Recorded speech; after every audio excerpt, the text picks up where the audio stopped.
kung meron ka ng SafeFile wallet, so i-click mo lang itong SafeFile wallet, no? So be sure na meron ka ng laman ang iyong SafeFile wallet, at least 0.0045 BNB, no?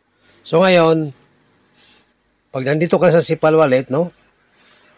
Pag meron ka ng OPBNB, so saan ba tayo nakuha, no? I-import mo lang yan dito sa Manage Coins, tapos i-type mo lang OP. Pag type mo ng OP, lalabas ng OPBNB. Ito siya, naka-on. Sa simula, plus sign, i-click mo lang yung plus, naka-on na siya. Kita mo to? Yan, yan ang OPBNB. So, diyan ang gagamitin natin, no?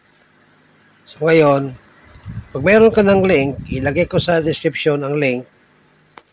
By the way, kung mayroon ka ng kausap, mayroon ka ng invite, gamitin mo ang link nila. Ito po ay para lang sa aking mga invite na nagtatanong paano mag-register. So, i-click nyo lang itong explore. So, malamang sa malamang pinasa ko na yung link sa inyong messenger. Kopyain lang yon, tapos i-paste mo lang dito sa may list mo. Tapos, i-click mo lang yung go. No, ganyan na pag-register. Tapos, click mo lang yung confirm. X. Tapos, click mo na register. By the way, minsan hindi siya lalabas. I-click mo itong tatlong tuldok, no?